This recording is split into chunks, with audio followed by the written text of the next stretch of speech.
Growing up in a small town with folks who believed in hard work over anything fancy, I was your typical girl next door, Margie. My family wasn't rich, but we were happy, and they instilled in me the value of hard work from a young age. After college, chasing a slice of independence, I moved to a bigger city, a place that felt like a different world. It was there my life took a turn I never saw coming. I landed a job as a sales manager at a big company, which was a big deal for a small-town girl like me. The job was demanding, but I thrived on the challenge. Unlike my peers, who were all about hitting the clubs after work, I was more likely to be found curled up with a book or working overtime. That was until David walked into my life. David was everything I didn't know I was looking for. He was charming, with a smile that could light up the darkest rooms, and a sense of humor that could make anyone laugh. We met through work, and what started as casual coffee breaks turned into long dinners, and before I knew it, I was head over heels. I can't believe how lucky I am, I remember telling him one evening as we walked along the river, the city lights reflecting like stars in the water. Believe it, Margie. You're the best thing that's happened to me, he said, his hand finding mine. It wasn't long before we got married. It was a simple ceremony, nothing too fancy, just how we liked it. Our daughter, Lily, came into our lives not long after, and suddenly, our little family felt complete. Life was good. David and I found joy in the simple things. We'd take Lily out on weekends with our mobile home, exploring the outskirts of the city, or sometimes just walking in the park, letting her chase the pigeons while we walked hand in hand. But it wasn't all play. Balancing work and family life was tough. After Lily was born, I switched to working half days to be there for her more.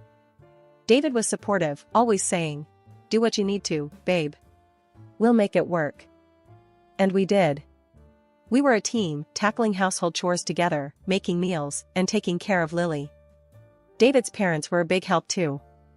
They adored Lily and were always there when we needed a hand.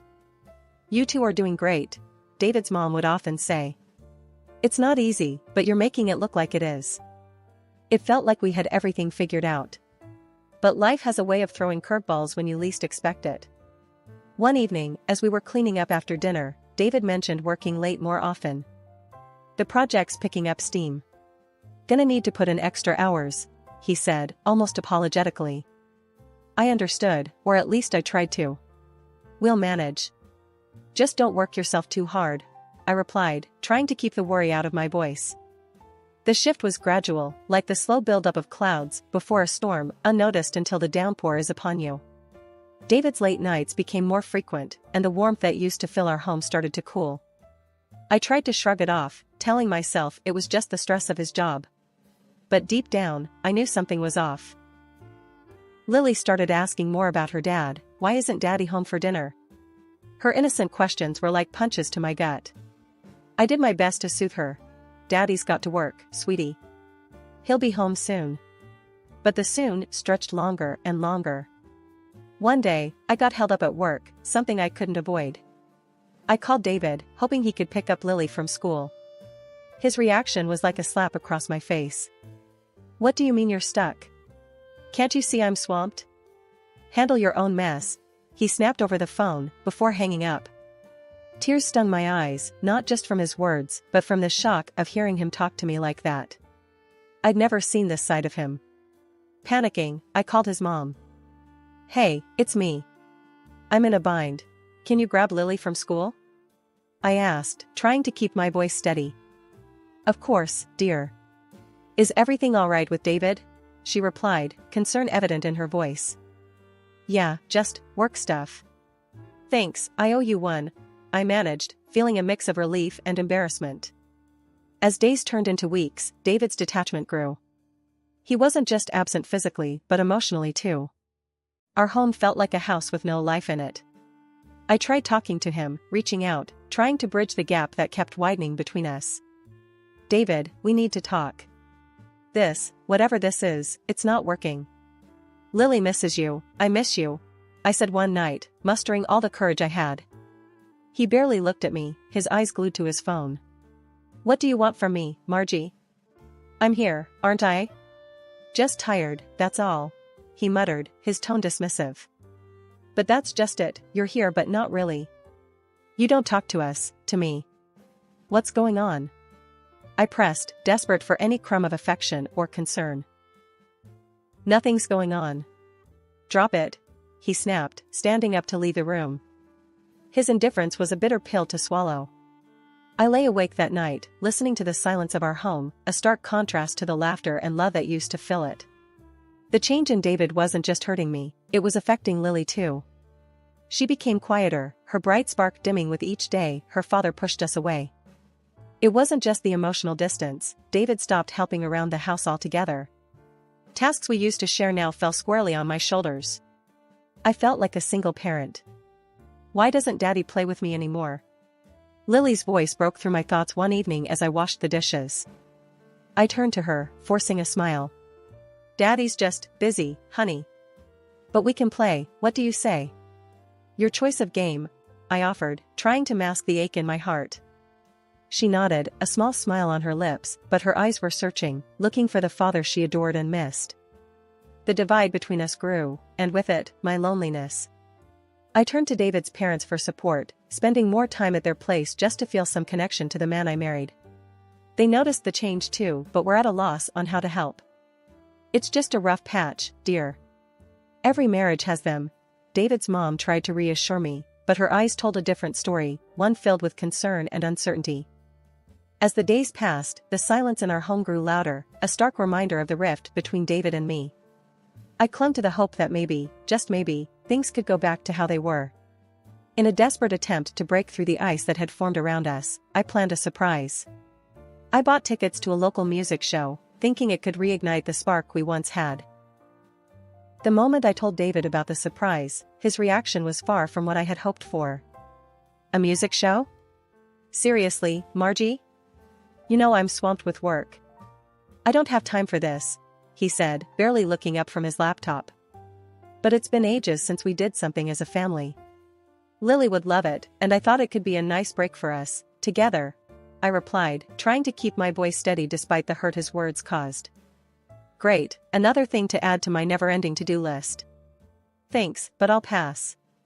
You two go and have fun, he said dismissively, turning his attention back to his work. I stood there, feeling like a fool.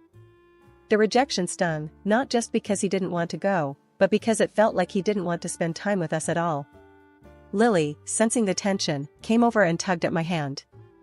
Is Daddy not coming with us, Mommy? She asked, her big eyes filled with confusion. I forced a smile, bending down to her level. It's just going to be a girls' night out. We'll have fun, just you and me, I said, trying to sound more excited than I felt. Lily nodded, though I could tell she was disappointed. It broke my heart to see her having to adjust to this new version of her father.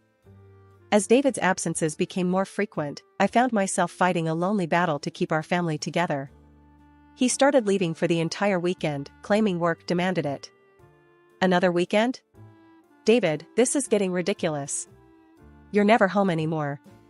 Lily keeps asking about you. I confronted him one evening. Look, I don't need this right now, Margie. Work is crazy, and I'm doing the best I can. Maybe if you were a little more understanding instead of constantly nagging, things would be better, he retorted, his words dripping with annoyance. Nagging? I'm trying to have a conversation about our family, about us. You're hardly here, and when you are, you're like a ghost. How is that fair to Lily or me? I shot back, my frustration boiling over. Just leave it, Margie. You wouldn't understand, he said before walking out, leaving me standing there, fuming and feeling more alone than ever. The evenings he claimed to spend with colleagues stretched later and later, and I couldn't shake the feeling that there was something more he wasn't telling me. The loneliness was suffocating, and I found solace in the only place I could, with Lily and David's parents. During one of our dinners at David's parents' house, his mother noticed my subdued mood. Margie, dear, you barely touched your food. Is everything all right? She asked, her voice full of concern. I hesitated, not wanting to burden her with my problems, but the words spilled out. I feel like I'm losing him, and I don't know what to do. He's always working or out, and when he's home, it's like he's not really here. Lily misses him, and I miss my husband. David's father, who had been quietly listening, chimed in. Have you tried talking to him, really sitting him down and telling him how you feel? I let out a humorless laugh. Talking to David? It's like talking to a wall these days. He doesn't listen, or worse, he gets angry. I'm at my wit's end here. David's increasing late nights and vague excuses pushed me to a decision I never thought I'd make. Hiring a private investigator felt like crossing an invisible line, but the need to understand his actions overshadowed my reservations. Weeks went by with a strange mix of anticipation and dread until the unexpected happened. Our anniversary was approaching, and David surprised me with an invitation to celebrate at an upscale restaurant, promising a weekend together just like old times. I couldn't hide my excitement. Really, David? Just us, like before?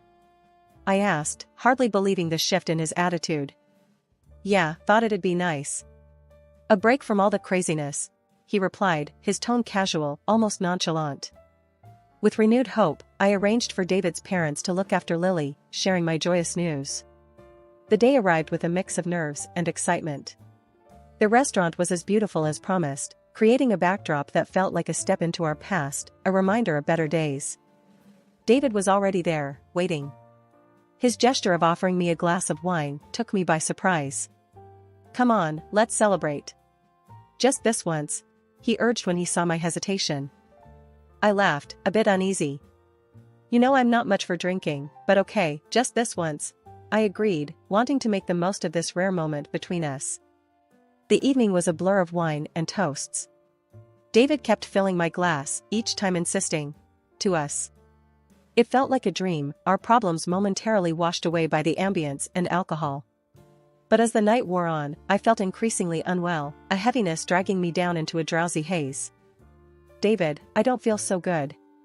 I think I need to lie down, I mumbled, struggling to keep my eyes open.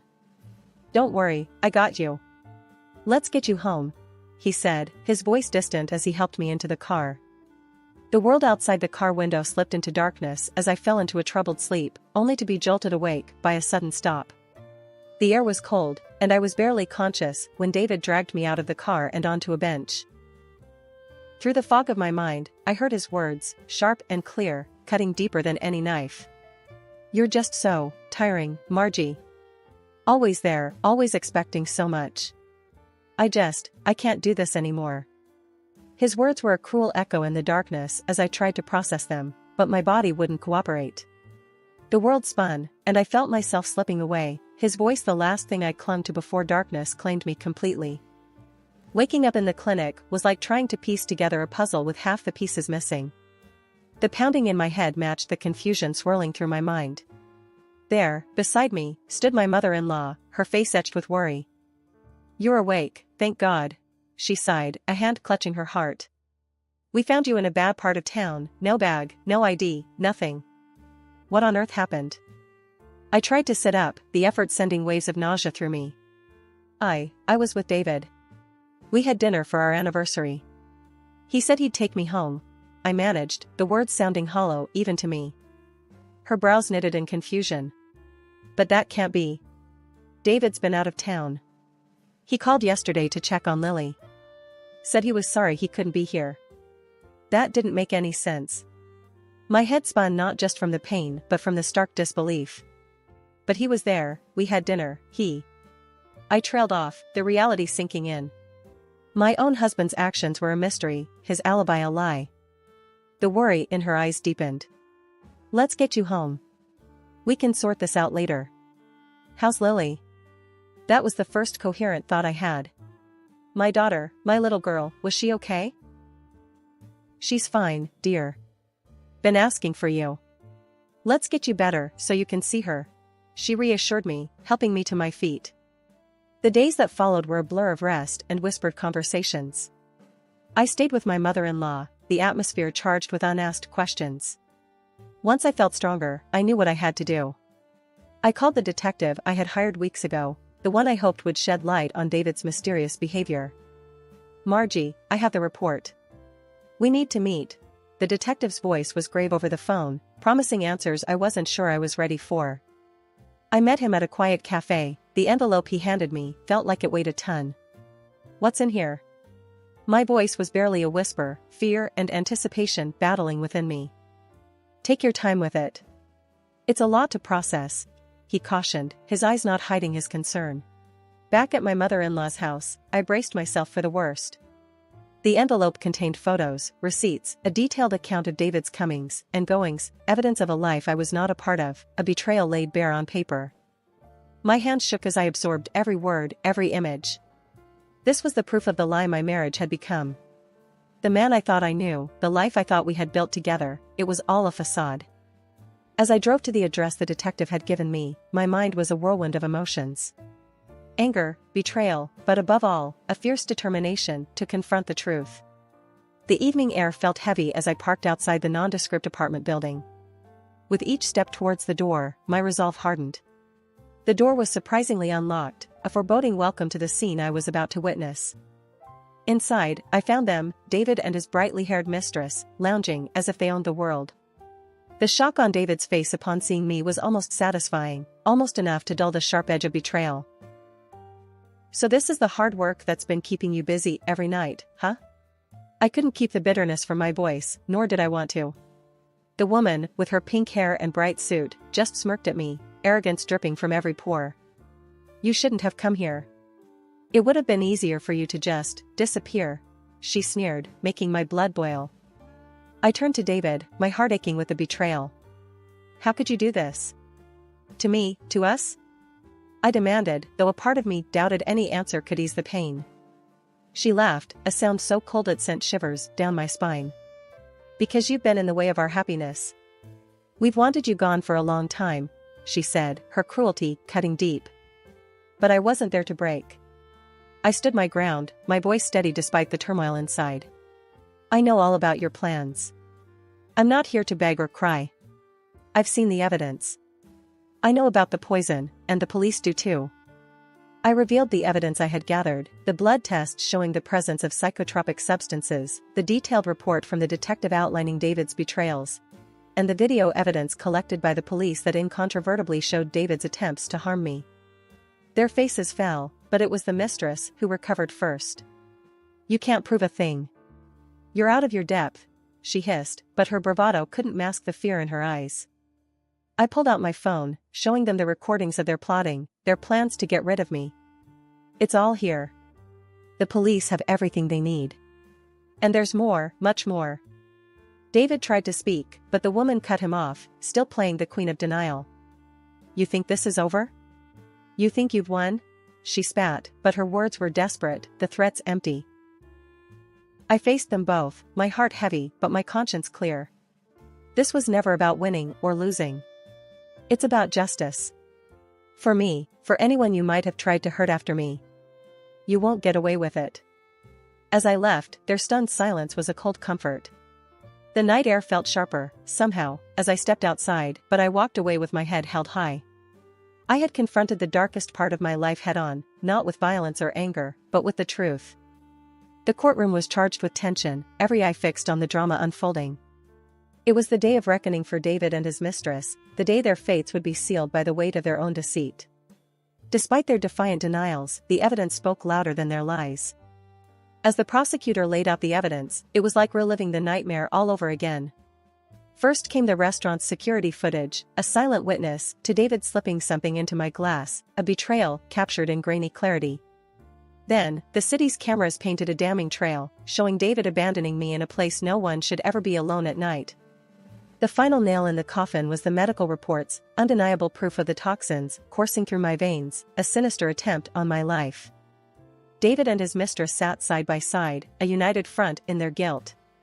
Their attempts to brush off the evidence were pathetic, their lies crumbling under the weight of truth.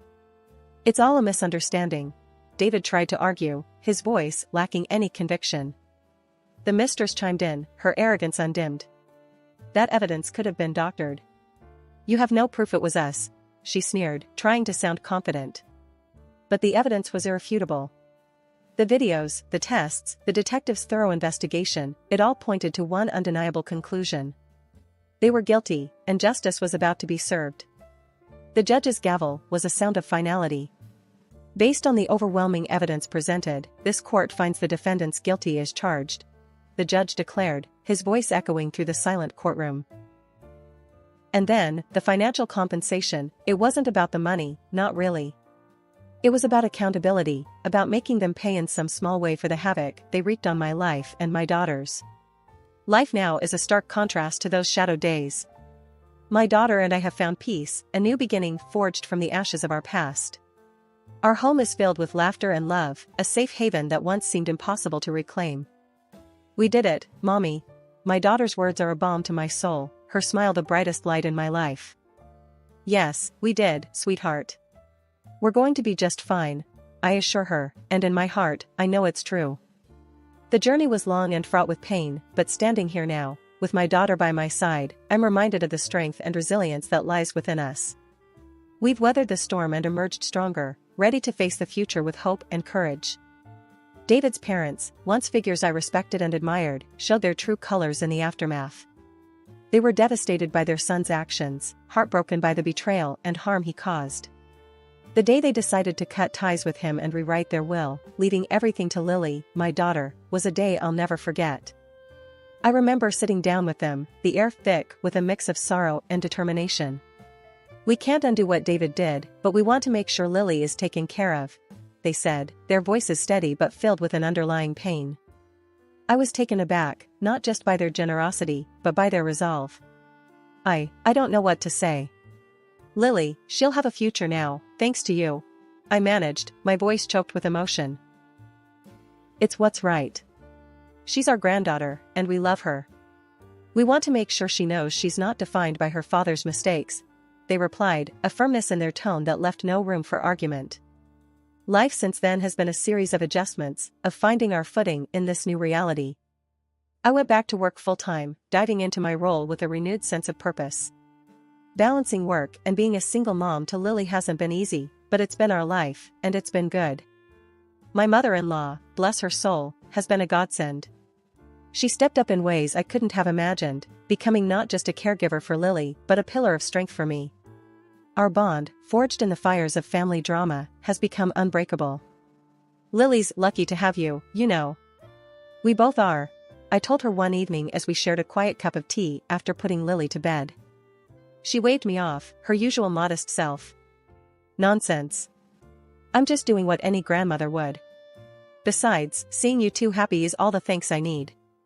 Our conversations, once filled with the pain and confusion of David's betrayal, now revolve around plans for the future, Lily's latest achievements, and the simple joys of our day-to-day lives. We laugh more, worry less, and cherish the peace that has settled over our home. Lily, growing more each day into a bright and curious young girl, is the light of our lives.